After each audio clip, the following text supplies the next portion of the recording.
దాన్ని. నమస్తే, నేను Keshav. Welcome to Prime debate. Rayalaseema వెత్తలకి కారణం ఎవరు? అభివృద్ధి రాహిత్యానికి ఏ పార్టీ బాధ్యత వహించాలి? తెలుగుదేశం, వైసీపీ దొందేనా? సీమ రణభేరితో బీజేపీ సాధించేది ఏంటి? ఏపీ బీజేపీ ఎజెండా సీమలో అగ్గి రాజేస్తోంది. రాయలసీమలోని జిల్లాల సమస్యల పరిష్కారానికి భారతీయ జనతా పార్టీ 19వ తేదీన రాయలసీమ రణభేరి మోగించాలని ఏపీ కాషాయ దళం నిర్ణయించింది. పెండింగ్ ప్రాజెక్టుల విషయంలో జగన్ ప్రభుత్వం దారుణంగా వ్యవహరిస్తోందని బీజేపీ నేతలు మండిపడుతున్నారు. కొద్దిపాటి నిధులతో పూర్తయ్యే ప్రాజెక్టులను కూడా పక్కన పెట్టేశారని, ఈ ప్రజా వ్యతిరేక విధానాల్ని ప్రశ్నిస్తామని బీజేపీ నేతలు గళమెత్తుతున్నారు. అన్నమయ్య ప్రాజెక్టు, బ్రహ్మంసాగర్, కడప ఉక్కు పరిశ్రమ ఏర్పాటు వంటి అంశాల్లో జగన్ సర్కార్ తీవ్ర నిర్లక్ష్యాన్ని ప్రదర్శిస్తోందని విమర్శిస్తున్నారు. కేంద్రం ఆమోదం తెలిపిన కడప బెంగళూరు రైల్వే లైన్ పనులను కూడా ప్రారంభించలేని నిస్సహాయ స్థితిలో రాష్ట్ర ప్రభుత్వం ఉందని బీజేపీ నేతలు మండిపడుతున్నారు. ముఖ్యమంత్రి సొంత జిల్లా కడప నుంచే ఈ పోరుబాట ప్రారంభిస్తామని బీజేపీ నేతలు ప్రకటించారు. కేంద్ర నాయకుల్ని కూడా ఈ సభకి పిలిచేందుకు సన్నాహాలు చేస్తున్నారు. మిత్రపక్షం జనసేనను కూడా ఈ బహిరంగ సభకి ఆహ్వానించేందుకు ప్రయత్నిస్తున్నట్టు సమాచారం.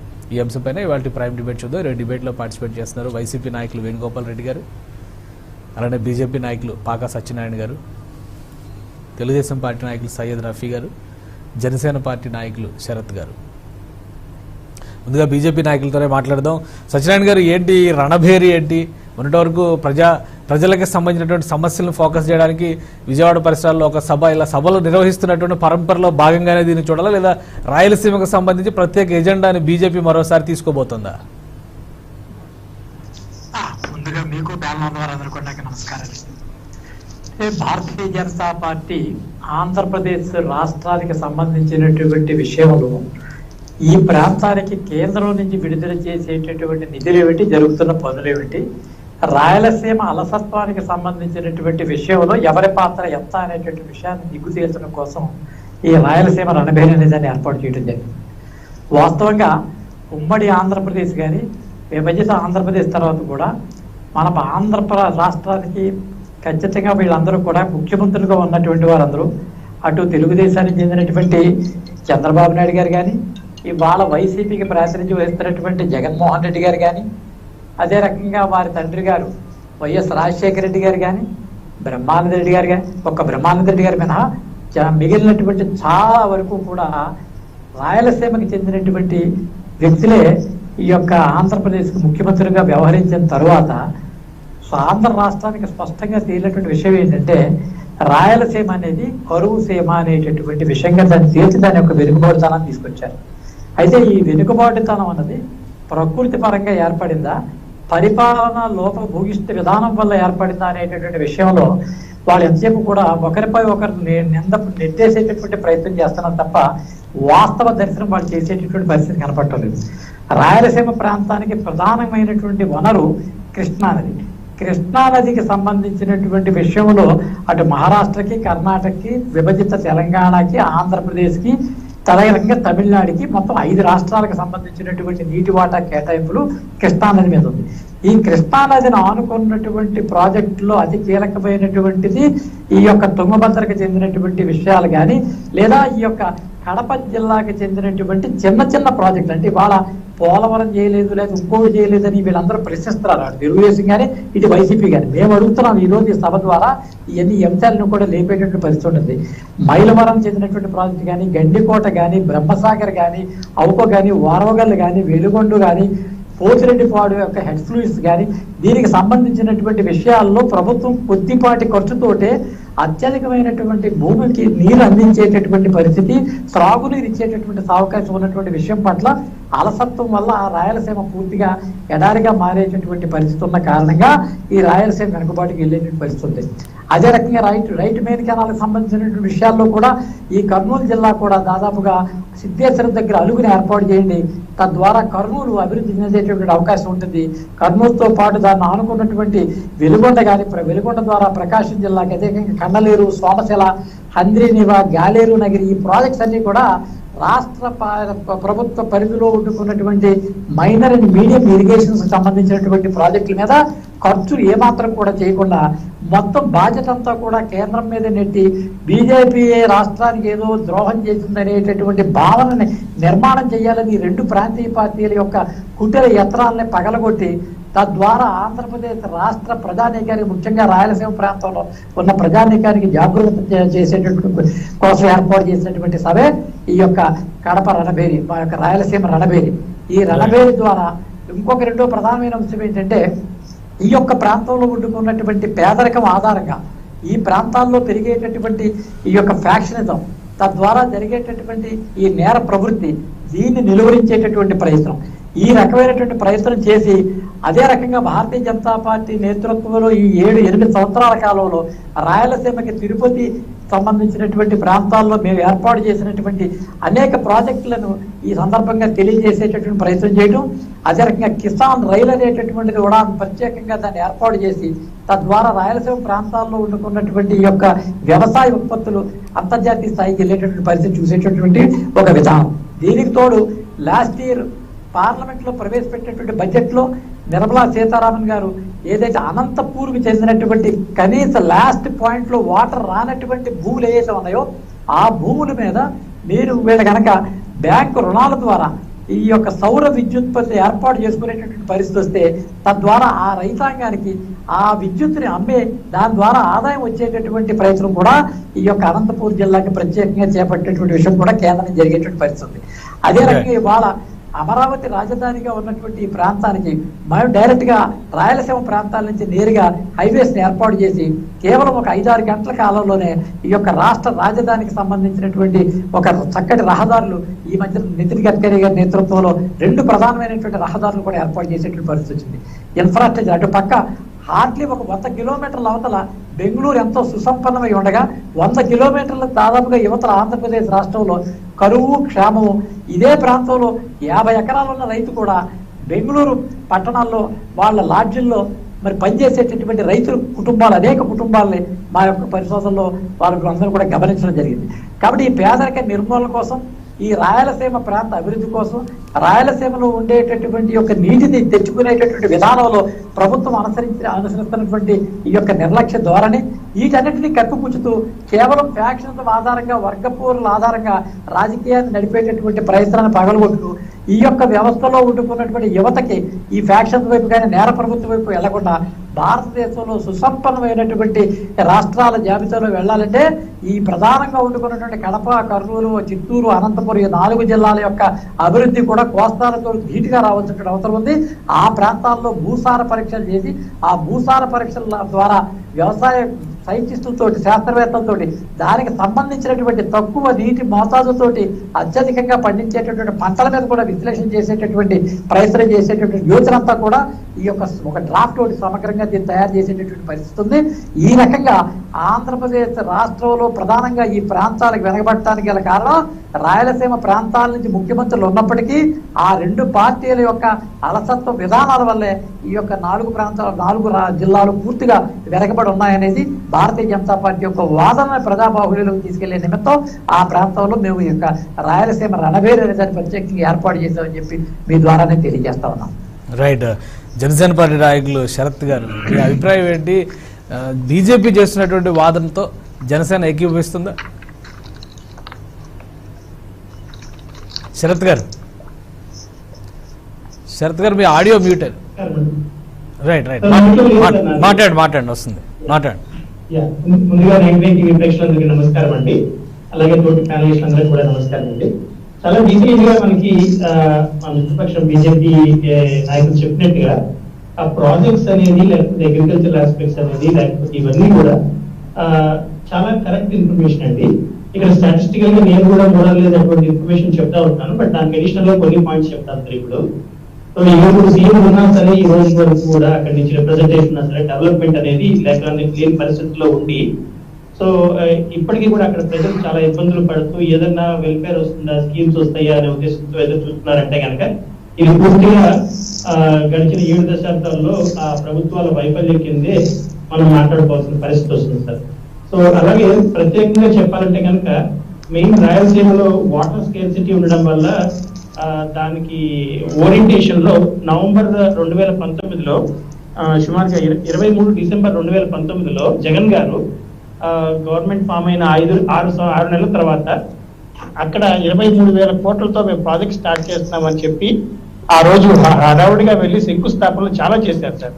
సో ఆ శంకుస్థాపనలో మేము ఉన్న ప్రాజెక్ట్స్ వేరియస్ ప్రాజెక్ట్స్ ఈ ప్రాజెక్ట్ లో 20 టీఎంసీ ఉంటే కనుక 40 టీఎంసీ చేస్తున్నామని, లేకపోతే కనుక ఇక్కడ ఛానల్స్ అన్ని ఇక్కడ క్లియర్ చేసి ప్రజలందరికీ కూడా వెల్ఫేర్ చేస్తామని, కానీ ఒకవేళ వరదలు వస్తే కనుక దాన్ని వాటర్ అందరినీ పూల్ చేసుకొని 40-50 రోజులలో మొత్తం రాయలసీమ అంతా కూడా వాటర్ ని డిస్ట్రిబ్యూట్ చేస్తామని, లేకపోతే లిఫ్ట్ ఇరిగేషన్ సిస్టమ్స్ అవ్వచ్చు, వేరియస్ మెకానిజమ్స్ తో వేరియస్ ఆప్షన్స్ తో 23,000 కోట్లకి శంకుస్థాపన చేశామని చెప్పారు. కానీ అది ఇప్పటికీ అక్కడే ఉండిపోయింది సార్. సో అలాగే బీజేపీ నాయకులు చెప్పిన చాలా ప్రాజెక్ట్స్ ఆ శంకుస్థాపన చేసిన దాంట్లో దాని అడిషనల్ కింద ఉన్న పరిస్థితి ఉంది. సో అంటే ఆరంభంగా ఏదో జస్ట్ 6 నెలల్లో ఫస్ట్ ఆ రాయలసీమకి ఏదో చేస్తున్నట్టుగా ప్రజల్ని మభ్యపెట్టి ఆ మీటింగ్ లో ఆయన 23 డిసెంబర్ 2019లో గట్టిగా మాట్లాడేశారు సార్. గట్టిగా 40 నుంచి 80 నుంచి 160 అట్లా చేస్తున్నట్టుగా ఆయన చెప్పేశారు తప్పితే ప్రజల్ని మాయ చేశారు.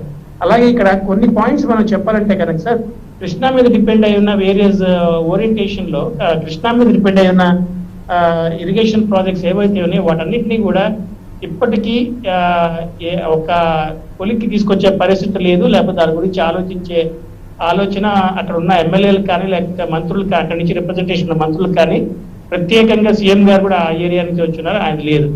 మనకి నీతి ఆయోగ్ కనుక మనం అబ్జర్వ్ చేస్తే కనుక సార్ 2018-19లో అగ్రికల్చర్ ఎక్స్క్లూజివ్ గా అగ్రికల్చర్ ఓరియంటేషన్ లో ఫార్మర్స్ ఇన్కమ్ ని ఎట్లా ఎన్హాన్స్ చేయాలి అనే ఉద్దేశంతో ఒక రిపోర్ట్ ఇచ్చిన దాంట్లో ప్రత్యేకంగా మన అనంతపూర్ కానీ లేకపోతే కనుక ఆంధ్ర తెలంగాణ రాష్ట్రాలు కలుపుకొని ఇక్కడ రైతులు అనే వాళ్ళు ఎక్కువ ఫార్మర్స్ డిపెండెన్సీ అనేది ఉంది కాబట్టి ఏ విధంగా చేయొచ్చు అని ఒక ప్లాన్ ఆఫ్ యాక్షన్ ఇచ్చున్నారు సార్. దాంట్లో ఏంటంటే అది కూడా చెప్పుకున్నారు బీజేపీ నాయకులు, మైక్రో ఇరిగేషన్ ప్రాజెక్ట్స్ కానీ లేకపోతే వాటర్ డిపెండెన్సీ తక్కువ ఉన్న ఓరియంటేషన్ లో ప్రాజెక్ట్స్ కనుక మనం ప్లాన్ చేస్తే, అంటే అగ్రికల్చర్ కనుక ట్రైనింగ్ చేసి ఫార్మర్స్ ని ప్లాన్ చేసి ఆ సీడ్స్ ని అన్నింటిని సప్లై చేస్తే కనుక ప్రజల లైవ్లీహుడ్ కానీ లేకపోతే వాళ్ళ ఇన్కమ్ ఓరియంటేషన్ కానీ పెరుగుతుందని చెప్పున్నారు. బట్ ఆ రిపోర్ట్స్ కూడా బేస్ చేసుకుని అట్లీస్ట్ కొంతవరకు చేసినా సరే బాగుండే సార్. ఈ రోజు మనకి డ్రాగన్ ఫ్రూట్ అనేది ఒకటి ఉంది, అది అనంతపూర్ జిల్లాలో ఎక్కువ వచ్చే అవకాశం ఉంది, ఎందుకంటే వాటర్ దానికి చాలా తక్కువ కావాలి. Semi arid reasons, dry reasons కింద ఉన్న అనంతపూర్ రీజన్ లో ప్రజలు ఒక్కసారి ఇనిషియల్ పెట్టుబడి పెట్టగలిగితే కనుక ఒక 1,00,00,000 లోపల పెట్టగలిగితే కనుక 20 నుంచి 25 వేల వరకు 25 సంవత్సరాల వరకు సస్టైనబుల్ హై వాల్యూ క్రాప్స్ అది. సో అటువంటి ఆలోచనలతో ప్రభుత్వం ముందుకు వచ్చి సబ్సిడీస్ ఇచ్చి ప్రజలందరికీ కూడా బెనిఫిట్ చేయాల్సిన పరిస్థితుల్లో ఎంతసేపు ఏంటంటే ఆ జోన్ ని కానీ లేకపోతే ఆ రీజియన్ ని కానీ పట్టించుకోకుండా మేము 3 క్యాపిటల్స్ పెడతామని చెప్పేసి అట్లా పబ్బం గడిపారు తప్పితే అవుట్కమ్స్ ఏమీ లేవు సార్. సో అలాగే ఆల్టర్నేట్ క్రాప్స్ అనేది ఎక్కువ ఆలోచించవలసిన పరిస్థితి ఉంది. సో ఇప్పుడు వైఎస్ఆర్సీపీ రిప్రజెంటేటివ్ కింద ఎవరన్నా ఈ మీటింగ్ లో ఉంటే కూడా ఆ రోజు ఇచ్చిన 23,000 కోట్లకి ప్లాన్ ఆఫ్ యాక్షన్ డిసెంబర్ లో ఇచ్చిన దానికి ఈ రోజు ఏ స్టేట్ లో ఉంది, ఏ స్టేజ్ లో ఉంది, ఒకవేళ లేకపోతే కనుక ఎందుకు అంత భారీ బహిరంగ సభ పెట్టి ప్రజల్ని మభ్య పెట్టారు, ఇవన్నీ ఆన్సర్ చేయాల్సిన పరిస్థితి ఉంది సార్.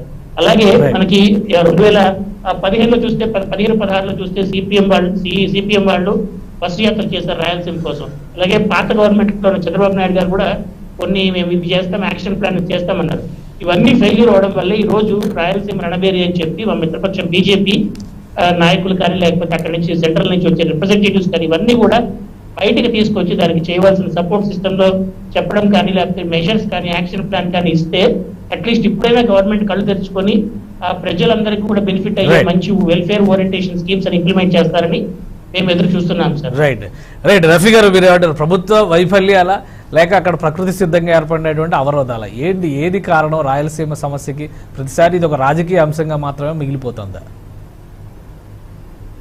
సార్ నమస్కారం సార్, మీకు ఛానల్ ఉన్న పెద్దలకి అలాగే 19 వీక్షకులందరూ కూడా నమస్కారం సార్. రాయలసీమకు సంబంధించి వస్తే తెలుగుదేశం పార్టీ హయాంలో ప్రత్యేకమైనటువంటి శ్రద్ధ తీసుకోవడం జరిగింది.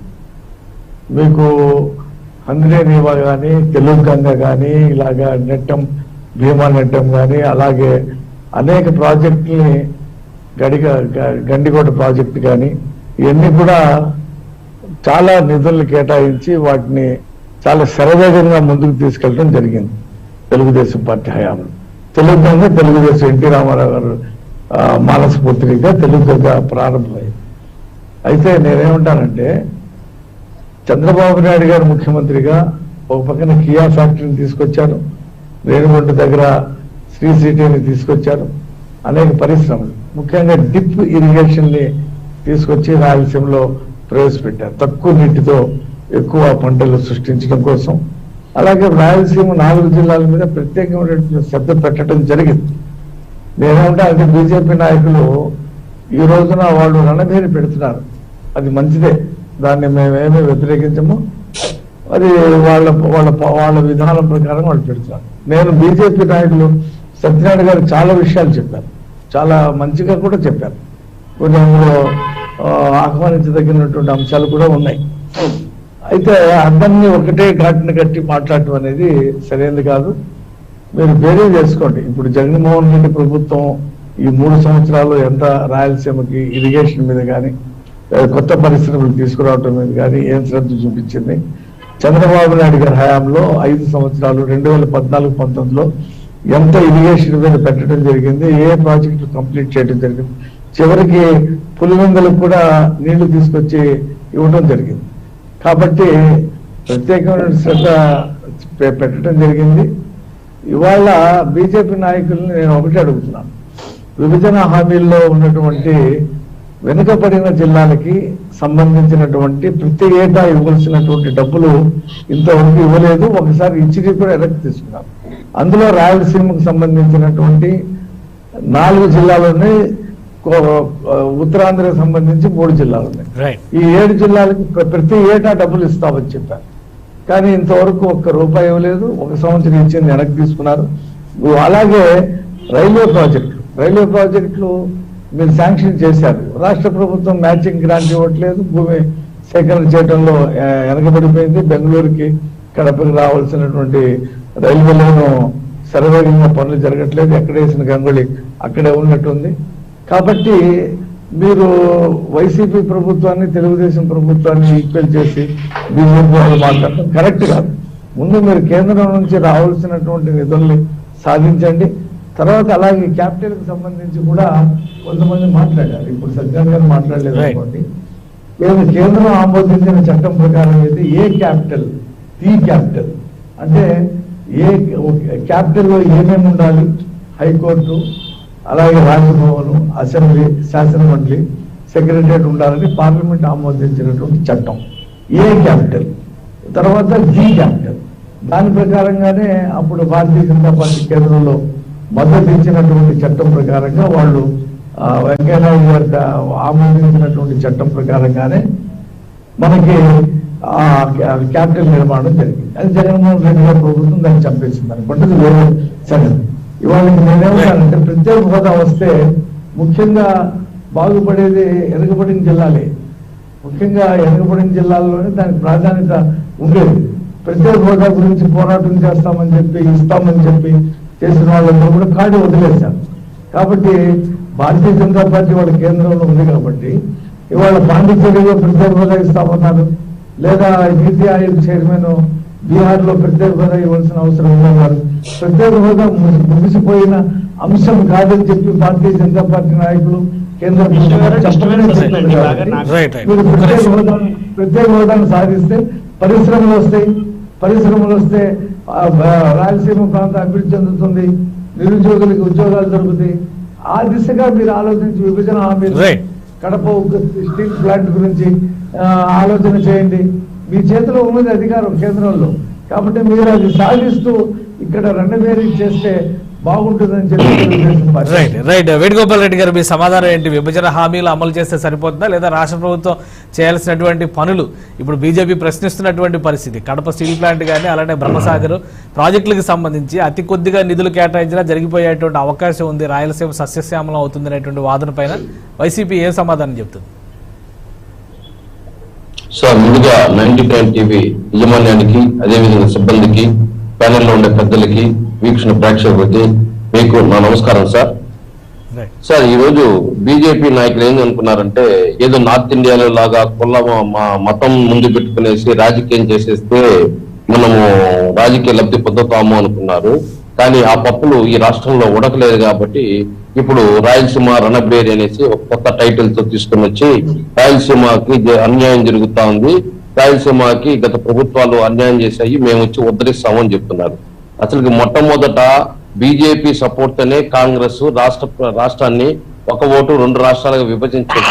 ఆంధ్రప్రదేశ్ లో యొక్క రాష్ట్ర ప్రజలు గాని లేదా విశ్లేషకులు గాని లేదా రాజకీయ నాయకులు గాని ముందు పెట్టుకొని మీకు ఏమి నష్టం జరుగుతుంది రాష్ట్ర విభజన వల్ల, ఆ నష్టాలని మేము పూడుస్తాము, ఆ పూడిస్తే తప్ప మేము ఆ రాష్ట్రాన్ని విభజించమని చెప్పి ఏ ఒక్క రాజకీయ పార్టీ తెలుగుదేశం ఆ రోజు బీజేపీ అయితేనేమి కాంగ్రెస్ పార్టీ అయితేనేమి ఎవరు గాని మన 5 కోట్ల ఆంధ్రుల యొక్క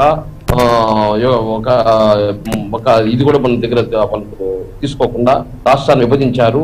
ఆ తర్వాత మేమేమో రాష్ట్రాన్ని ఉద్ధరిస్తామని చెప్పి సంజీవి లాంటి ప్రత్యేక హోదాని హామీ ఇచ్చారు, దాన్ని విస్మరించినారు. అదేవిధంగా రాయలసీమకి కుందేలు తరహా ప్రత్యేక ప్యాకేజ్ ఇస్తామన్నారు, దాన్ని విస్మరించారు. కడప జిల్లాకి స్టీల్ ప్లాంట్ అన్నారు, దానికి కావాల్సిన డబ్బులు మాత్రం మీరు మాత్రం అన్ని చేసేయండి అని చెప్పేసి రాష్ట్ర ప్రభుత్వానికి ఇచ్చేస్తారు. అదేవిధంగా పోలవరం అయితేనేమి మిగతా ఏదైతే హామీలు ఇచ్చారో అవన్నీ ఏ మాత్రం చేయకుండా బీజేపీ ద్వంద్వ వైఖరి ప్రవర్తిస్తుంది. అక్కడేమో అమరావతిలో ఒక ఇటుక జరగకూడదు అంటాడు, ఇక్కడ కర్నూలులో హైకోర్టు మాత్రం వ్యతిరేకిస్తారు, మళ్ళీ రాయలసీమకి మేము అనుకూలం అంటారు. అంటే వీళ్ళు ద్వంద్వ వైఖరి ఏందో అర్థం కాలేదు రాష్ట్ర ప్రజలకి, రాయలసీమ ప్రజలకి. అదే విధంగా కర్నూలు హైకోర్టు విస్మరించారు. బేల్ కంపెనీ ఉంది, ఆ బేల్ కంపెనీని కూడా చిత్తూరు జిల్లా నుంచి తీసుకొని వెళ్ళిపోయారు. అంటే వీళ్ళే అన్ని తీసుకెళ్లిపోతారు, వీళ్ళే ఏ పర్మిషన్స్ ఇవ్వరు, ఏమి ఇవ్వరు. మళ్ళీ రాష్ట్రానికి అన్యాయం చేసింది రాష్ట్ర వైఎస్ జగన్మోహన్ రెడ్డి గవర్నమెంట్ వచ్చి 2.5 సంవత్సరం 34 నెలలు అయింది. ఈయన అంతకుముందు వీళ్ళు ఉత్తరప్రదేశ్ ఎవరుద్దన్నారు, 14 సంవత్సరాల తెలుగుదేశం పార్టీ చంద్రబాబు నాయుడు ముఖ్యమంత్రిగా చేసి రాయలసీమని ఏం ఉద్ధరించినాడు. అదే బీజేపీ వాళ్ళు పొత్తు పెట్టుకుని 1-2 సార్లు వాళ్ళతో కూడా గవర్నమెంట్ ఫామ్ చేశారు, అప్పుడు ఎందుకు రాయలసీమను ఉద్ధరించలేదు? ఇప్పుడేదో జగన్మోహన్ రెడ్డి గారు ఏమి చేయలేదు పదే అంటున్నారు. సార్ సిడబ్ల్యూసి లెక్కల ప్రకారము కృష్ణా నది నుంచి శ్రీశైలంకి 600 టీఎంసీ నీళ్లు వస్తా ఉంటాయి గత నుంచి, ఇప్పుడు అది 400 టీఎంసీకి తగ్గిపోయింది. అంటే అక్కడ ఆల్మట్టి కట్టినా లేకపోతే ఇంకే ప్రాజెక్టులు బయటగా అయినా కట్టినా ఏమైనా కేంద్ర ప్రభుత్వాలు పట్టించుకుంటుందా? విచ్చలవాడిగా వాళ్ళు కట్టుకుంటున్నారు. మీరు వస్తే వాళ్ళే ద్వంద్వ వైఖరి అనమాట, అక్కడికి పోతారు మీరు కట్టండి అంటారు, ఇక్కడికి వస్తుంటే మీరు ఆపండి అంటారు. అంటే వీళ్ళు ద్వంద్వ వైఖరితో ఆ రాష్ట్రానికి ఈ రాష్ట్రానికి రచ్చలు పెట్టేసి వీళ్ళు పాటికి వీళ్ళు పబ్బం కట్టుకుంటా పోతున్నారు. అదే విధంగా రాయలసీమలో ఈ నీళ్లు తగ్గిపోతే గండికోట సామర్థ్యం 20 టీఎంసీలు ఉంటే అది ఇప్పుడు 12 టీఎంసీలు నీళ్లు దానికి వస్తున్నాయి. అంటే వాటర్ యొక్క టీఎంసీలు పెరగాలి, ఫోర్స్ వచ్చేది, కానీ ఆ ఫోర్స్ రావడం లేదు. గండికోట అయితేనేమి అదే విధంగా ఇట్లా ప్రాజెక్టులు చెప్పుకుంటా పోతుంటే ఈ నాకు ఇచ్చిన టైం సరిపోదు సార్. అదేవిధంగా జగన్మోహన్ రెడ్డి గారు గవర్నమెంట్ ఫామ్ చేస్తానే 6 నెలలకి నేను ఈ టీఎంసీలు ఏదైతే ఉందో దాన్ని పెంచుకుంటూ పోతానని చెప్పేసి పర్మిషన్ రాయలసీమ ఎత్తిపోతల పథకం కింద ముందుకు వస్తే తెలంగాణ వాళ్ళ చేత వీళ్ళే కేసులు ఇప్పించి ట్రిబ్యునల్ లో కంప్లైంట్ ఇప్పించి వీటిని నిలిపించడము, వీళ్ళే రాజకీయం చేయించము, వీళ్ళే మళ్ళీ జగన్మోహన్ రెడ్డి ఏమీ చేయలేదని చెప్పడము. ప్రతి ఒక్కటి ఇప్పుడు పోతిరెడ్డిపాడు సామాజిక 44,000 తీసుకుంటే దాన్ని 80,000కి పెంచాలని జగన్మోహన్ రెడ్డి గారు గవర్నమెంట్ వస్తున్న 6 నెలలకి అంతా ప్రతిపాదన చేశారు. అదే తెలుగుగా 11,500 ఉంటే 18,000కి చేస్తాడు. కేసీ కెనాలు నిప్పుల వాగుకి 12,500 క్యూసెక్లు ఉంటే 35,000కి చేశాడు. ఎస్ఆర్బిసి గాలేరు నగరి సృజన స్రవంతికి 21,700 ఉంటే 30,000 క్యూసెక్లు చేశాడు. అదే హందిరీవ కాలం 2,200 ఉంటే 6,000 క్యూసెక్లు. ఇట్లా ప్రతి ఒక్కరిని పెంచుకుంటూ ఈ సామర్థ్యాన్ని పెంచుకోవాలని చెప్పే ఉద్దేశంతో 23,000 కోట్లు దాదాపు ఖర్చు అవుతుంది. మొత్తం ప్రాజెక్టులు ఏదైతే ఇవంతా మనం పెంచుకుంటే 23,000 నుంచి దాదాపు 60,000 కోట్లు ఖర్చు అవుతుంది.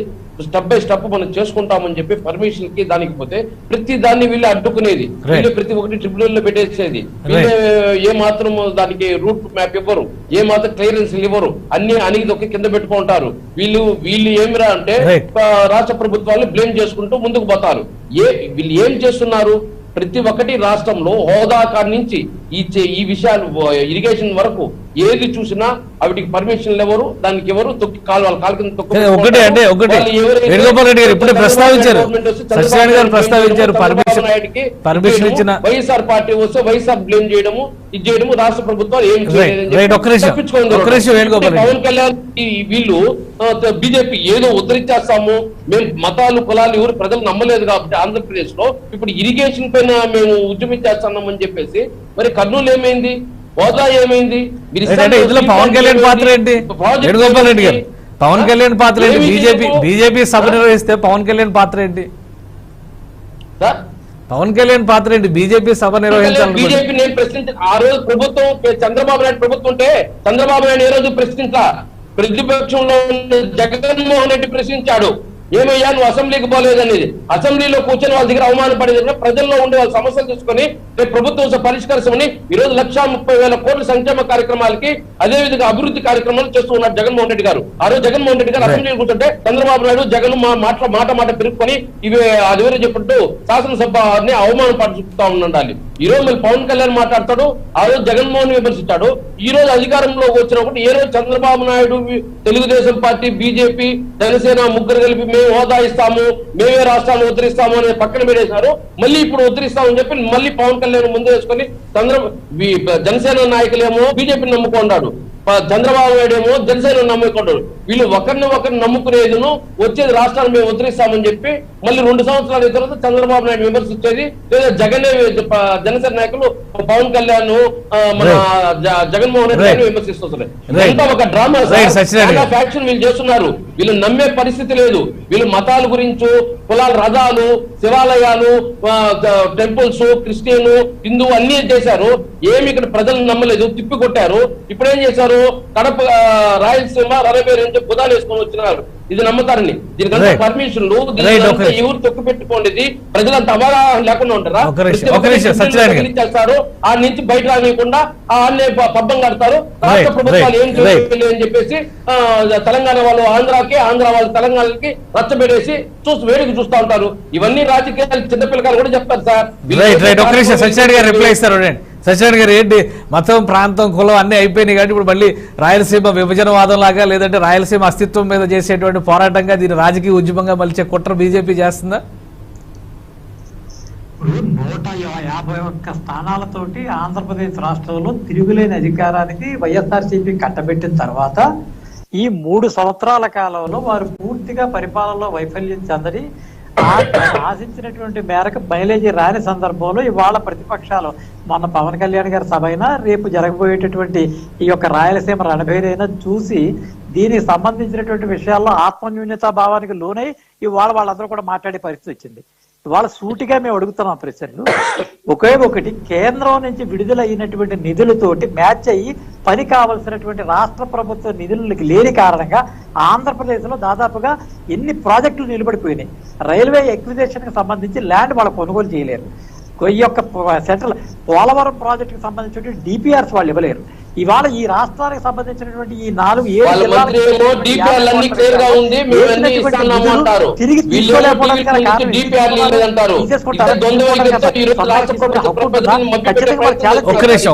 ఏంటంటే అడ్మినిస్ట్రేటివ్ ల్యాప్సెస్ వాళ్ళ పూర్తిగా ఉన్న కారణంగా వాళ్ళు ఏమీ చేయలేకపోయారు. ఇవాళ బీజేపీ ఇవాళ ఆయన విషయాలు చేసిన మతం గురించి మాట్లాడుతున్నారు. ఆయన బీజేపీ నోరెత్తింది కాబట్టి వాళ్ళ హిందూ దేవాలయాల మీద తర్వాత మళ్ళీ ఒక్క దాడి కూడా జరగలేదు. అంతర్వేదిలో రథం తగలబెట్టినప్పుడు స్పందించింది బీజేపీ, మత మార్పిడి మీద స్పందించింది బీజేపీ. ఇది నైతిక బాధ్యత, మా సామాజిక బాధ్యత, మేము స్వీకరిస్తాం. మా బాధ్యత స్వీకరించారు కాబట్టి మనం ఆఖరికి విజయవాడ ఇంద్రకీలాద్రి నగరం గుడిలో కొట్టుకున్నటువంటి ఆ వెండి సింహాలు కూడా అక్కడికి వచ్చినటువంటి పరిస్థితి వచ్చింది. ఇవాళ దాదాపుగా దాని తర్వాత మళ్ళీ ఏ రకమైనటువంటి మరి ఏ పరిస్థితి కూడా జరగలేదంటే గవర్నమెంట్ అలర్ట్ అయింది. అలర్ట్ అయ్యి దాన్ని చేయవలసిన పని వాళ్ళు చేశారు కాబట్టి ఖచ్చితంగా మేము దానికి రెస్పాండ్ అవ్వమని చెప్పి కోరుతా ఉన్నాం. ఇకపోతే ప్రత్యేక హోదా గురించి మాట్లాడుతున్నారు. ప్రత్యేక హోదా గురించి అనేక సందర్భాల్లో చెప్పాం. చంద్రబాబు నాయుడు గారు అనుభవం కలిగినటువంటి రాజకీయవేత్తగా ఆమోదించారు. చంద్రబాబు నాయుడు గారు ఆమోదించిన మేరకే మరి అంత ముందు ఇస్తామన్నారు కదా, దాన్ని ఆమోదించలేదు. రెండోది మాత్రం ఫస్ట్ యాక్సెప్ట్ చేశారు కదా, దాన్ని మాత్రం ఎందుకు పరిగణలోకి తీసుకోరు? రెండోసారి వేణుగోపాల్ రెడ్డి ఒక్క నిమిషం ఆగండి, కంప్లీట్ చేసిన మాట్లాడుతున్నారు. డెవలప్ అవుతుంది. చంద్రబాబు నాయుడు కదా, జనసేన తీసుకోవచ్చు కదా. బడ్జెట్ లో ఏం చేయగలిగారు మీరు? ఏ ప్రాజెక్ట్ మీరు చూపించగలిగారు? ఈ 3 సంవత్సరాల కాలం బట్టి ఇసుకన అమ్ముకున్నారు. మేము ఇంకా నమ్ముకున్నాం, జనసేన బీజేపీ ఒకళ్ళొకళ్ళు నమ్ముకున్నాం, కానీ ఈ రాష్ట్రాన్ని అమ్ముకుంటూ పోయారు. మీరు వరుసటి మద్యం పాలసీలో ఫెయిల్ అయ్యారు. మీరు సంబంధించినటువంటి ఇసుక పాలసీలో ఫెయిల్ అయ్యారు. ఈ యొక్క సంక్షేమం కేవలం ఒక సంక్షేమం అంటే విశాఖపట్నంలో ఉన్న భూములన్నీ కూడా పొదుపు పెట్టి అమ్మేటటువంటి పరిస్థితికి వెళ్ళారు. మూలధనాలన్నీ కూడా నిర్వీర్యమైపోయే పరిస్థితి ఉంది. సంపద ఎక్కడ సృష్టించారు? సంపద సృష్టించేటువంటి పరిస్థితి ఏముంది? అడిగిన వాళ్ళకి అందరికీ డబ్బులు ఇస్తూ, అంటే పరోక్షంగా ఒక రాజకీయ పార్టీ అనైతికంగా ఎన్నికల్లో గెలవడానికి ఖర్చు చేసేటటువంటి ఖర్చులు ప్రజాధనం ద్వారా మీరు ఖర్చు చేసి తద్వారా లబ్ధి పొందాలనేటువంటి యోచనలోకి వెళ్ళి ఈ రాష్ట్రాన్ని మేము ఉద్ధరిస్తామని చెప్తున్నారు. వాస్తవంగా వాళ్ళ మౌలిక వసతుల కల్పన ఎక్కడుంది? ఈ రాష్ట్రంలో రోడ్లు ఎక్కడున్నాయి? ఈ రాష్ట్రంలో భవనాలు ఎక్కడున్నాయి? ఈ రాష్ట్రంలో సంపద సృష్టించే ఇండస్ట్రీస్ ఏమున్నాయి? ఈ యొక్క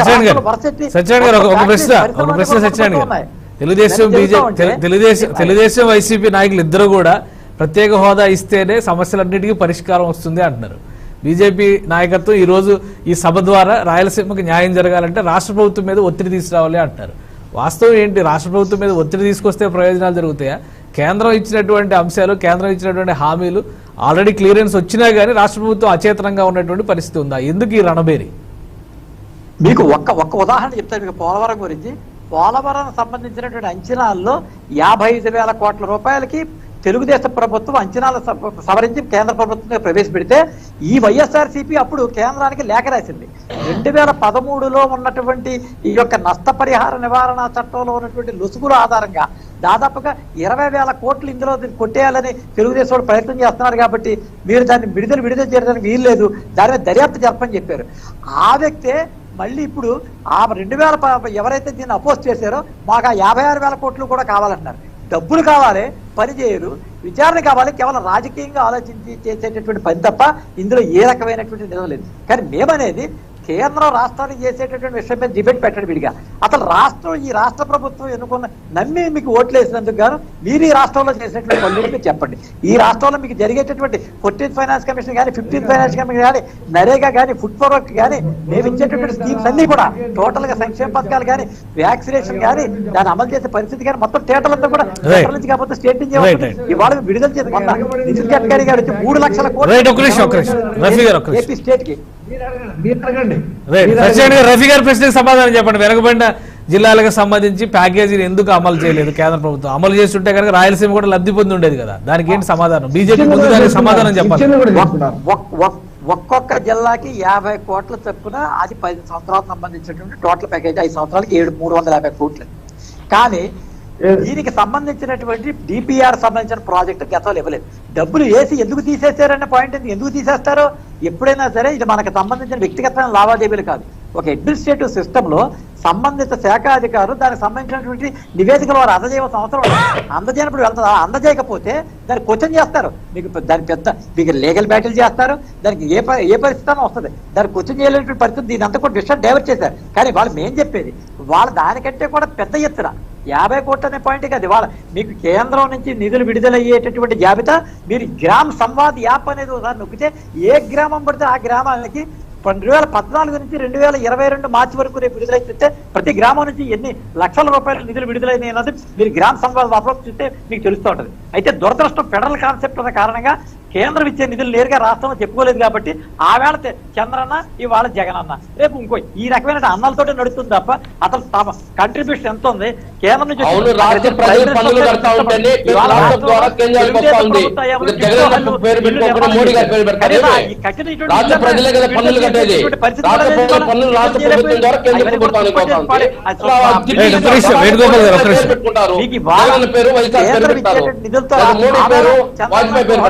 ఇవాళ జగన్ గృహ నిర్మాణం కావాలంటారు. మీరు ఆ ఇళ్ళు ఎవరు? కొత్తగా మీరు ఇల్లు కట్టలేరు. ఇవాళ 1,25,000 వాళ్ళకి కేంద్రం నుంచి వచ్చేటటువంటి సబ్సిడీలన్నీ కూడా నష్టపోతున్నారు. వ్యక్తిగతమైన నష్టం కూడా రాష్ట్రంలో కోల్పోయి పరిస్థితుంది. నిన్న కాక మొన్న రాయలసీమ జిల్లాలో అన్నమయ్య సాగర్ ప్రాజెక్ట్ సంబంధించిన విషయం ఏంటి? ఇసుకను అక్రమంగా తవ్వటం వల్ల పైన మెట్రలాజికల్ డిపార్ట్మెంట్ వాళ్ళు స్పష్టంగా ఇన్ని టీఎంసీలు వాటర్ మీకు వస్తుందని చెప్తే దాని కనీసం మానవ తప్పిదం వల్ల కొన్ని అనేక మంది చనిపోవడం జరిగింది కదా. అక్కడ ఒక్కసారి మొత్తం గేట్లను కూడా కొట్టిపోయి అదే కనుక ముందు నుంచి కనుక నీళ్లు విడుదల చేస్తుంటే అంత ప్రమాదం ఉపద్రవం వచ్చి ఉండేది కాదు కదా. కాబట్టి ఈ రకంగా వాళ్ళకి మాట్లాడటానికి నైతికమైన హక్కు 3 సంవత్సరాల కాలం అయింది కాబట్టి వాళ్ళు చేయడానికి ఏమీ లేదు. దీని ఏంటంటే అని చెప్పి బీజేపీ మతపరమైన చేసింది, ఇంకోటి మతపరమైన చేస్తే మతపరమైన విషయాలు వాస్తవంగా కాబట్టి మొన్న జరిగిన ఎన్నికల్లో ఆంధ్రప్రదేశ్ లో కూడా పోరాటం చేస్తామని చెప్పి ఈ సందర్భంగా తెలియజేస్తాం. రైట్ రఫీ గారు, మీరు ఏమంటారు? ఇప్పుడు జరుగుతున్నటువంటి పరిణామాలన్నీ కేవలం వెనుకబడిన ప్రాంతాలకు సంబంధించి అభివృద్ధి ఎలా చేయాలి అనేటువంటి వ్యూహాల్లో భాగంగా జరుగుతుంది అనుకోవాలా, కేవలం రాజకీయ పరమైనటువంటి కోణంలోనే చూడాలా? ముఖ్యంగా ఆంధ్రప్రదేశ్లో రాయలసీమకి చర్చ ప్రారంభంలోనే చెప్పారు అందరూ రాయలసీమ ముఖ్యమంత్రులే వస్తున్నారు. ఆంధ్రప్రదేశ్ విభజించిన తర్వాత ఉన్న 2 ముఖ్యమంత్రులు రాయలసీమ వాసులే. కానీ రాయలసీమకు మాత్రం అన్యాయం జరుగుతున్నటువంటి వాదన పదే పదే తెరపైకి వస్తుంది. దీనికి ఏం సమాధానం చెప్తారు? అంటే రాజకీయాల్లో కాదేది కవితకి అనర్హమైన పద్ధతుల్లో ఏదైనా సరే వాడుకోవచ్చండి.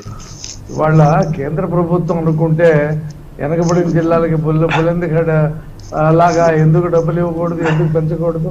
డిపిఆర్ ఇవ్వలేదు, ఇవ్వమని అడగండి, దాని మీద లెటర్స్ రాయండి, దాని మీద మీరు ప్రత్యేకించే బృందాన్ని పంపించండి. ఎందుకు పంపించట్లేదు?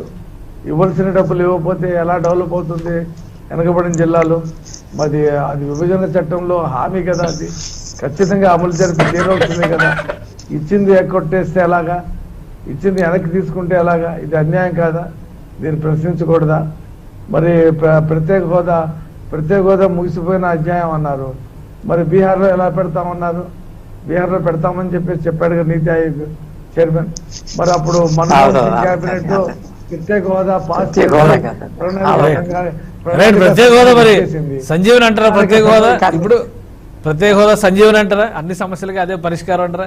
రాయలసీమ వెనుకబాటుతనానికి, ఉత్తరాంధ్ర వెనుకబాటుతనానికి అన్నిటికీ కూడా ప్రత్యేక హోదా 100% సంజీవని సార్ హోదా. ఆ రోజు 2014 మోడీ గారు ఇదే తిరుపతిలో చెప్పారు సార్, హోదా సంజీవిని తప్ప ఇంకెవరు ఈ హోదా నీయారని. ఈ రోజు మళ్ళీ చంద్రబాబు నాయుడు వద్దన్నాడు, జగన్ వద్దన్నాడు, పవన్ కళ్యాణ్ వద్దన్నాడు అని చెప్పి కంప్లీట్ చేయను. రఫీ గారు మాట్లాడండి. వేణుగోపాల్ రెడ్డి గారు, మీ టర్మ్ వచ్చినప్పుడు మాట్లాడండి. మీరు ప్రతి వాళ్ళ దాంట్లో జోక్యం చేసుకుంటే ఎలాగా? డిబేట్ మీరు మాట్లాడండి. మీ దగ్గరికి వస్తుంది టర్మ్ వచ్చినప్పుడు చక్కగా మాట్లాడండి. మీరు ఏమనుకుంటున్నారో చెప్పండి. మీరు మధ్యలో మాట్లాడితే ఏమవుతుంది? కాబట్టి ఇప్పుడు అన్నమయ్య ప్రాజెక్ట్ ఉంది సార్. అన్నమయ్య ప్రాజెక్టు మానవ తప్పిదం వల్లనే పోయింది. గ్రీజు రాకపోవటం వల్ల ఆ గేట్లు తెరవలేకపోయారనేది ఉంది. మొత్తం ఊరంతా కొట్టుకుపోయింది. ఊరంతా కొట్టుకుపోతే అసలు ఇళ్ళే లేవు అక్కడ. ఆ ఇల్లు లేకపోతే గుడారాలు వేసుకొని, ప్లాస్టిక్ గుడారాలు వేసుకొని ఆ గ్రామ ప్రజలు ఉంటున్నారు. జగన్మోహన్ రెడ్డి గారు 4 నెలల్లో మీకు పక్క ఇళ్లు కట్టిస్తామన్నారు. ఇంతవరకు ఒక్క ఇల్లు కట్టించలేదు. పాములు, ఎండ్రకప్పలు, తర్వాత తేళ్లు వస్తుంటే కూడా వాళ్ళు చాలా ఇబ్బంది పడుతున్నారు. గ్రామస్తులు, వాళ్ళేం సంచారి జీవులు కాదు. ప్రభుత్వ తప్పిదం వల్ల కొట్టుకుపోయినటువంటి అన్నమయ్య ప్రాజెక్టు నిర్వాసితులు, అలాగే గండికోట నిర్వాసితులు అలాగే ఉన్నారు. ముఖ్యమంత్రి గారు స్వయంగా చెప్పి నేను పొరపాటు చేశాను, నన్ను క్షమించండి అని చెప్పేసి అన్నారు. ఇవాళ ఈ ప్రభుత్వం అధికారంలోకి వచ్చిన తర్వాత పోతిరెడ్డిపాడు రెగ్యులేటర్ని పెంచుదామంటే ఈయన మిత్రుడు కేసీఆర్ వ్యతిరేకించి కోర్టులో కేసు వేయించారు. మళ్ళీ వాళ్ళిద్దరు కలుస్తారు, భోజనాలు చేస్తారు, బిర్యానీలు తింటారు, ఖుబానీలు తింటారు, అన్నీ తింటారు. మరి ఇక్కడికి వచ్చి అంటాడు, నగిరి వచ్చి రోజా గారి దగ్గరకు వచ్చి మొత్తం రాయలసీమని కోనసీమ చేసేస్తానంటాడు. కొద్దిగా కృష్ణా వాటర్ వాడుకుంటానంటే అబ్జెక్షన్ పెడతాడు. మొత్తం వాటర్ని అంతా కూడా తన కరెంట్ ఉత్పత్తి కోసం వదిలేస్తాడు అక్కడి నుంచి శ్రీశైలంలో ఉండేటువంటి వాటర్. కాబట్టి ఈ ప్రభుత్వం అచేతనంగా మారిపోవటం వల్ల ఇంకా అసలే డిప్ ఇరిగేషన్ ని రద్దు చేసేసింది ఈ ప్రభుత్వం. డిప్ ఇరిగేషన్ ఉంటే ఇలాగా శరత్ గారు అనుకుంటా చెప్పింది, తక్కువ వాటర్ తో పండేటువంటి పంటలు ఉన్నాయి, ఫ్రూట్స్ ఉన్నాయి, అలాంటి డెవలప్ చేసి రైతులకు ఎంతో మేలు జరిగేది. ఆ డిప్ ఇరిగేషన్ ప్రాజెక్ట్ రద్దు చేసేసింది. అలాగే రాయలసీమకు సంబంధించి సౌర విద్యుత్, పవన విద్యుత్ సంబంధించి అనేక కంపెనీలు తెలుగుదేశం ప్రభుత్వం గ్రౌండింగ్ చేసింది, పీపీఎల్ని తీసుకొచ్చి పెట్టడం జరిగింది. మరి వాళ్ళు చూస్తే ఈ 3 సంవత్సరాల్లో కొత్త పరిశ్రమ వచ్చింది లేదు, చేసింది లేదు. కాబట్టి ఇద్దరిని ఒకే ఘాటును కట్టి మాట్లాడటం అనేది బీజేపీ నాయకులకి సరైనది కాదు. మీరు కేంద్రం నుంచి తీసుకురావాల్సిన నిధుల్ని తీసుకురండి, తీసుకొచ్చి మీరు ఇక్కడ రాయలసీమను ప్రత్యేకించి డెవలప్ చేసే కార్యక్రమం మీరు తీసుకొని రణభేర్లు పెడతారో జయపేర్లు పెడతారో మీ ఇష్టం. అంతేగాని రాజకీయంగా ఎదగటం కోసం రాయలసీమను వాడుకుందాము, ఉన్న ప్రభుత్వాల మీద లేదా ఉన్న పార్టీల మీద, ప్రాంతీయ పార్టీల మీద మాట్లాడి ఏదో రాజకీయ లబ్ధి పొందుదామంటే అది అయ్యే పని కాదు. కాబట్టి మీరు చేయవలసింది చాలా ఉంది. కేంద్ర ప్రభుత్వం చేయవలసినటువంటి ప్రాజెక్టులే రాయలసీమలో ఎన్నో ఉన్నాయి. కాబట్టి ముందు ఇది చేసి మీరు ఆ తర్వాత జై పేరు పెట్టండి. ఈ విషయంలో మాత్రం టీడీపీ వైసీపీ ఒకే మాట మీద ఉన్నాయి, ఒకే మాట మీద ఉన్నాయి. ఈ విషయంలో మాత్రం ఈ విషయంలో నేను ఇద్దరిని ఒకే ఘాటున కట్టకండి. 5 సంవత్సరాల్లో మా ప్రభుత్వం వాళ్ళిద్దరిని కట్టట్లా, మీ ఇద్దరిని ఒక మాట మీద ఉన్నది అభినందించాలి ఇక రాష్ట్ర ప్రజలు. ఎందుకంటే ఏ విషయంలోనూ కూడా ఒక మాట మీద ఇద్దరికి పొసగదు కదా. ఫస్ట్ టైం శరత్ గారు మీరు ఏం సమాధానం చెప్తారు? రాయలసీమ అస్తిత్వానికి సంబంధించి కేవలం రాజకీయ దృక్కోణం మాత్రమే ఒక సమస్యగా మారుతుందా?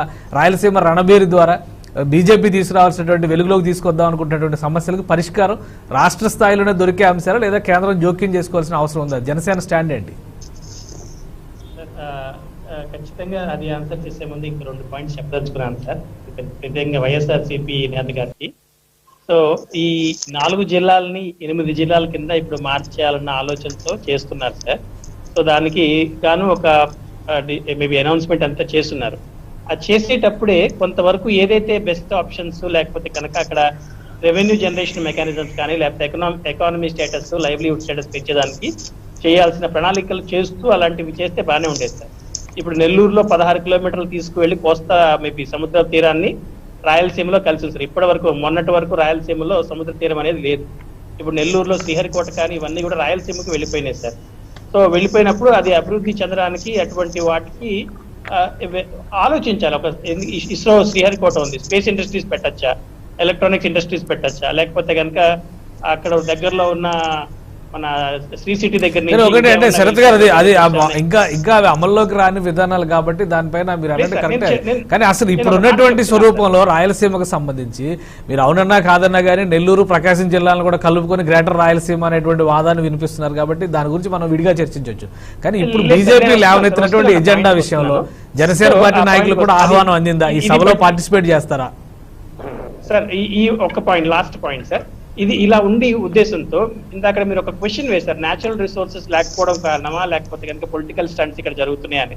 సార్ న్యాచురల్ రిసోర్సెస్ లేని చాలా రీజియన్స్ లో, ఫర్ ఎగ్జాంపుల్ దుబాయ్ తీసుకుంటే కనుక ఏమీ లేకుండా వాళ్ళు ఒక ప్లాన్ ఆఫ్ యాక్షన్ పెట్టుకుని డెవలప్ అయ్యారు. అలాంటి ప్రణాళికలు 7 దశాబ్దాల్లో ఏ ప్రభుత్వం ఎవరైతే ఉన్నారో వాళ్ళు చేయవలసిన పరిస్థితి ఉంది.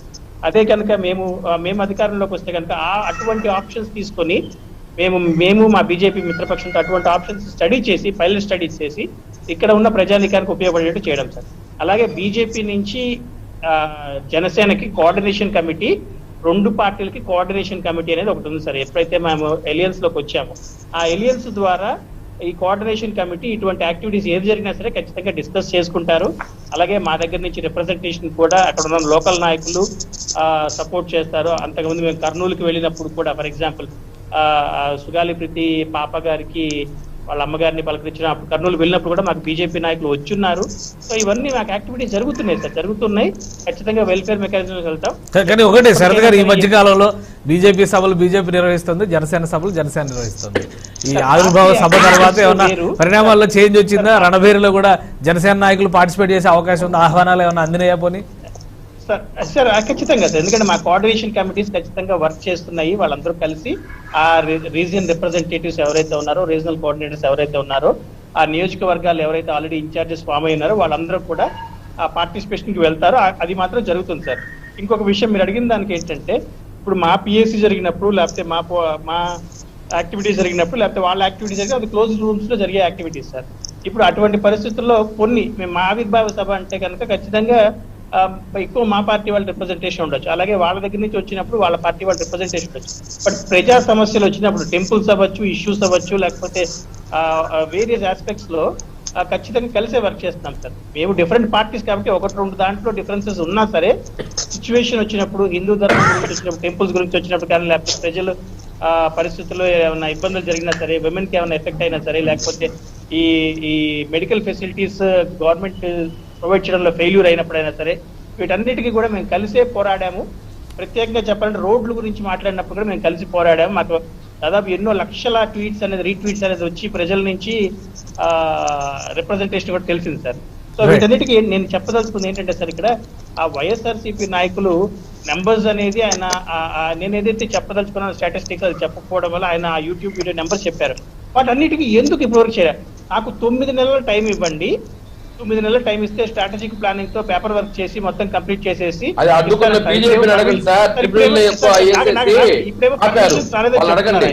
తెలంగాణ ప్రభుత్వం ద్వారా ఇప్పుడు పైన ఎక్కడో ఆయకట్ట కడుతుంటే ఇప్పుడు తెలంగాణతో వీళ్ళు ఫ్రెండ్లీగానే ఉన్నారు, కావాల్సిన ల్యాండ్ అంతా వదిలేసి వచ్చారు, మనదంతా ఫెసిలిటీస్ అన్ని వదిలేసి వచ్చారు.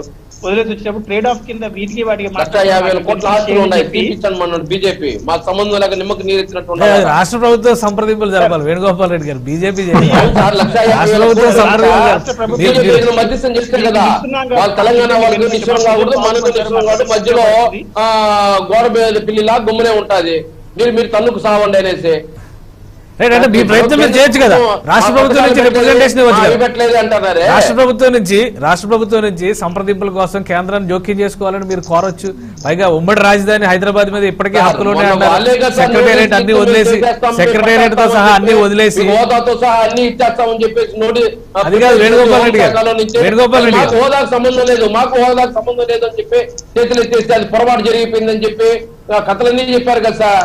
వేణుగోపాల్ రెడ్డి గారు హోదా అనే అంశం ఓకే, పెట్టేశారు మళ్ళీ హోదా మాకు దానికి సంబంధం లేదు, అలాంటిది మేము ఎప్పుడు చెప్పలేదు, అలాంటి మేము ఎప్పుడు ఇవ్వలేదు అని చెప్పేసి మళ్ళీ మాట మార్చేశారు. 2 నెలలకి దూరంతో బీజేపీ పోతుంది.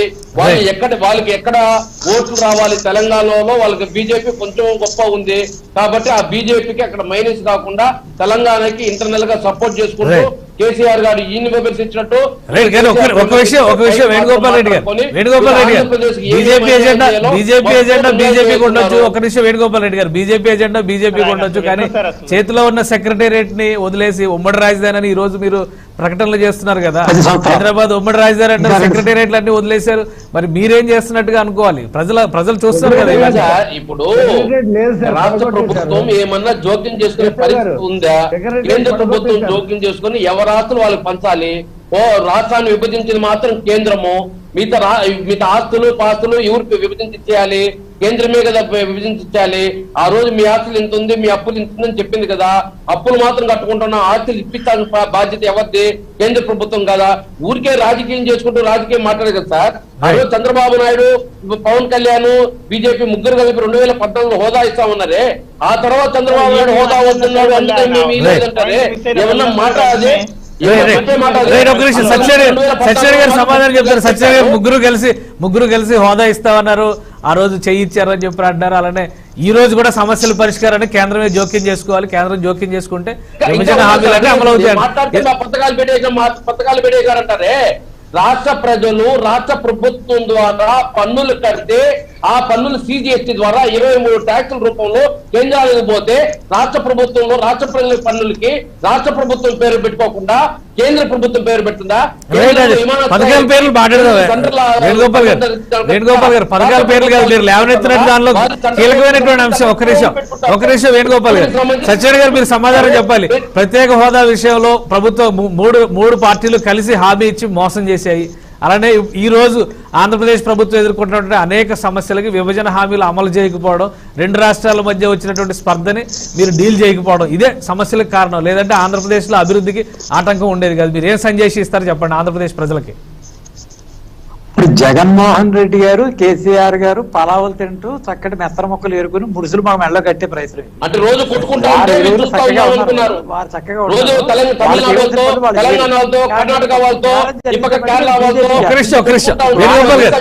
వేణుగోపాల్ గారు సత్యనారాయణ గారు కంప్లీట్ చేయనాడు.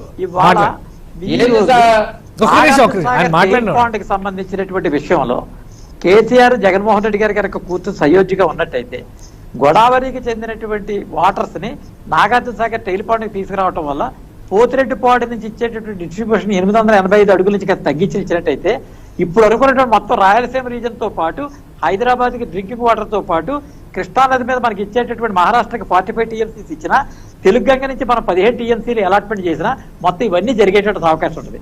మనం చేయవలసిన పని మనం చెయ్యం, కానీ మోడీ చేయాలి. అధికారం వైసీపీకి కావాలి, పని మోడీ చేయాలి, నిధులు మోడీ ఇవ్వాలి. మరి మీరేం చేస్తారా? మీరు చేయవలసిన మేము అడిగేది వాళ్ళ ఈ సభ ద్వారా ఈ రాష్ట్ర ఖజానాకి ఈ రాష్ట్ర ప్రభుత్వం మీరేం క్లారిటీ ఇచ్చారు? 7 సంవత్సరాలు బట్టి 5 సంవత్సరాలు బట్టి మమ్మల్ని అడుగుతానే ఉన్నారు.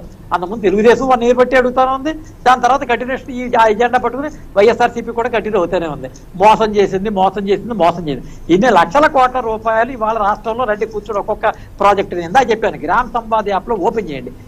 ఎంత డబ్బు వచ్చింది ఏపీకి అనేటువంటి విషయం చూడండి. నిన్న కాక మన నితిన్ గడ్కరీ గారు వచ్చి ఓపెన్ చేస్తారు. ఆయన జగన్మోహన్ రెడ్డి గారు 20 ఫ్లైఓవర్లు అడిగితే ఐఎమ్ గ్రాంటింగ్ 30 ఫ్లైఓవర్స్, 20 కాదు 10 ఇస్తాను, ఇంకో 10 వేసుకో 30 ఇస్తానని చెప్పాడు ఆయన. ఈ రాష్ట్రానికి సంబంధించినటువంటి మొత్తం ఫ్లైఓవర్స్ అన్ని కూడా మొత్తం ఇస్తాం. మొన్న ఆయన గజేంద్ర సింగ్ షెకావత్ గారు వచ్చి పోలవరం 1 పైసా కూడా మీరు ఇవ్వద్దు, ఎవ్రీ 15 days కి నేను రివ్యూ చేస్తానని చెప్పి 15 days means only 15th day not 16th day 15 నిన్న కాక మొన్నే 15 రోజులు అయింది రివ్యూ చేశారు. దానికి సంబంధించిన నిధులకు సంబంధించిన డిపిఆర్ తీసుకున్నారు. ఆఫీసర్ అంతా లెఫ్ట్ అండ్ రైట్ ఇచ్చి మొత్తం డబ్బుని కూడా రిలీజ్ చేశారు.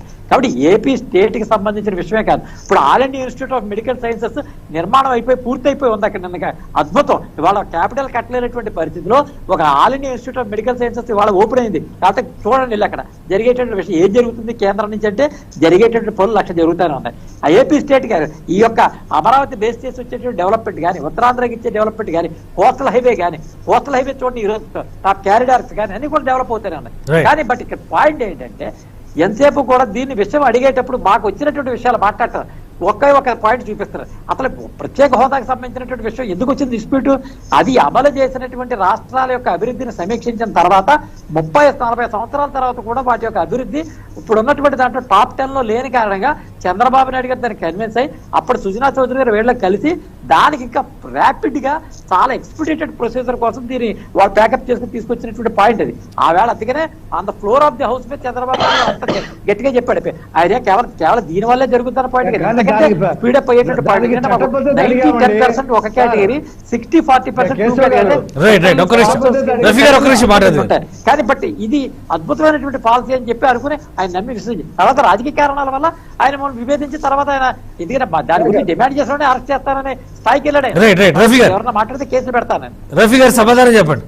రఫీ గారు, మేము అసలు ఎవరికి ఇవ్వము, ఇంకా ప్రత్యేక హోదా అనేది లేదు, ఇవ్వము అని చెప్పి 1.5-2 సంవత్సరాలు భీష్మించుకొని కేంద్రం కూర్చుంటే సరే ఏదో ఒకటి తీసుకుందాం అనే దాంట్లో ప్రత్యేక ప్యాకేజీ తీసుకొని దాని చట్టపద్ధతి అడిగాం.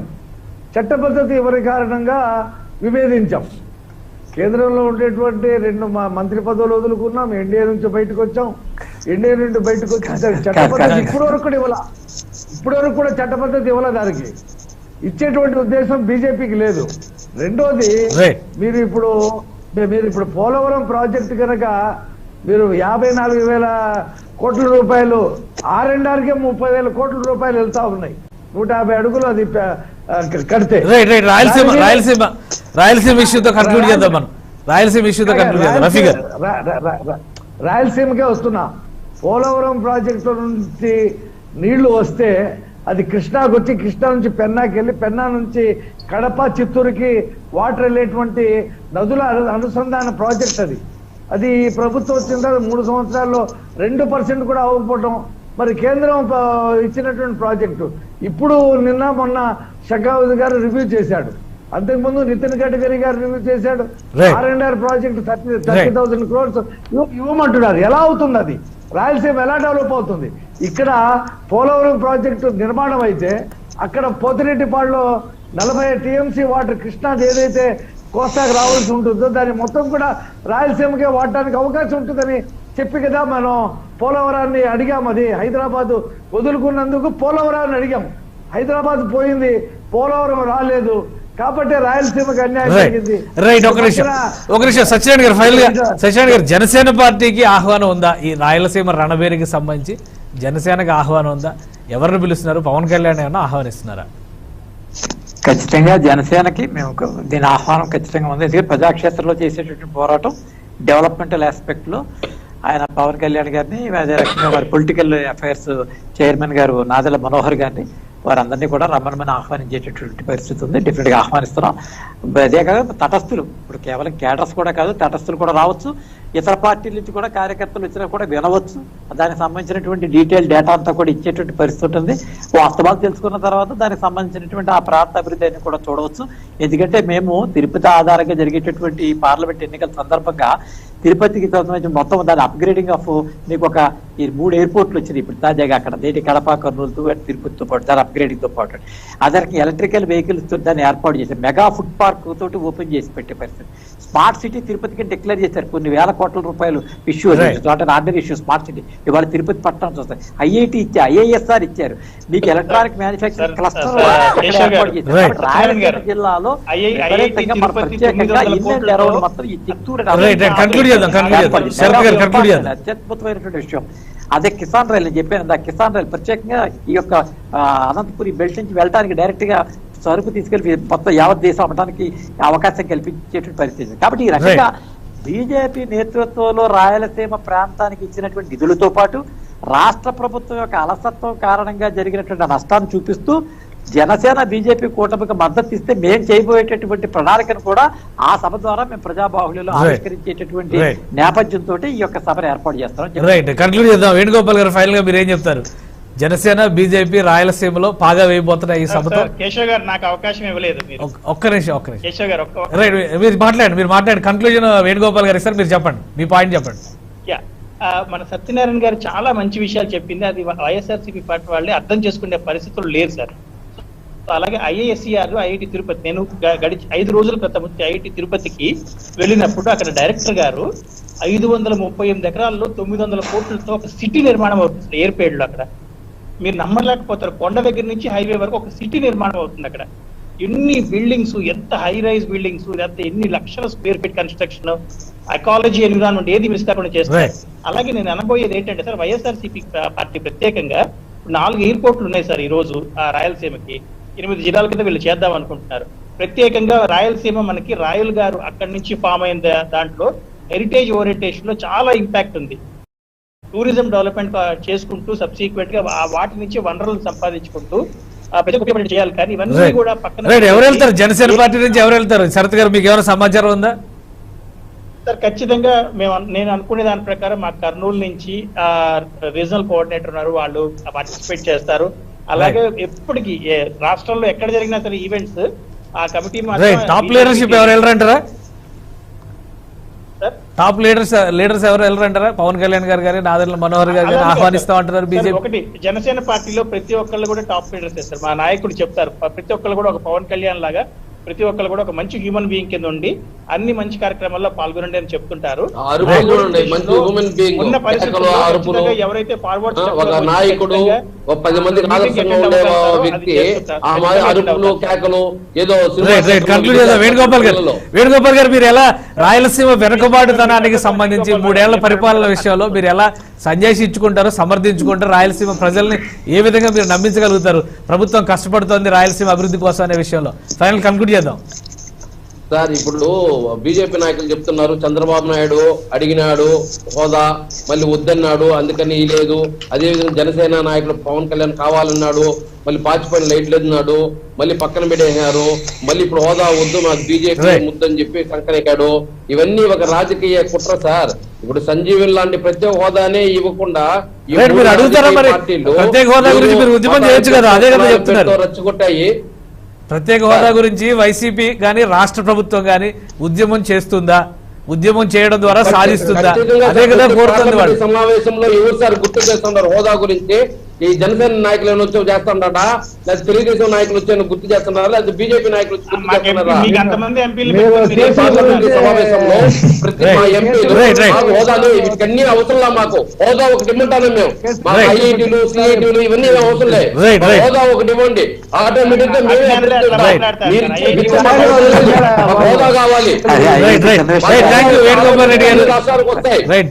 బిచ్చ వేస్తున్నారా? కోట్లు పన్నులు కట్టించుకుంటున్నారు. వేణుగోపాల్ రెడ్డి గారు, అలాగే రఫీ గారికి, సత్యనారాయణ గారికి, శరత్ గారికి ధన్యవాదాలు. ప్రత్యేక హోదా ఒక్కటి వస్తే చాలు ఆంధ్రప్రదేశ్ అన్ని విధాలు అభివృద్ధి చెంది, ముఖ్యంగా వెనుకబడినటువంటి రాయలసీమ లాంటి ప్రాంతాలకు ప్రయోజనం కలుగుతుందని వైసీపీ నాయకులు వాదిస్తున్నారు. అయితే ఇచ్చిన హామీలను నిలబెట్టుకోవడంలో కానీ వాటిని రాబట్టుకోవడంలో కానీ రాష్ట్ర ప్రభుత్వం విఫలమైంది. కాబట్టి బీజేపీ మోగిస్తున్నటువంటి రణభేరికి అన్ని పార్టీల నాయకుల్ని ఆహ్వానిస్తాం. ఈ రణభేరి ద్వారా రాయలసీమ నినాదాన్ని, రాయలసీమ ప్రజల ఆకాంక్షల్ని మరోసారి పైకి తీసుకొస్తాం అనేటువంటి వాదన బీజేపీ నాయకులు చేస్తున్నారు. ఇక కేంద్రం చేసినటువంటి అమలు చేసినటువంటి హామీల ద్వారా కూడా హామీలను అందిపుచ్చుకునే స్థితిలో కూడా రాష్ట్ర ప్రభుత్వం లేదనేటువంటి విమర్శలు చేస్తున్నారు. రాబోయే రోజుల్లో రణభేరి ద్వారా రాయలసీమ ప్రజలు ఎంతవరకు మొగ్గు చూపుతారో చూడాలి. ఇది ఇవాళ ప్రైమ్ డిబేట్. Keep watching.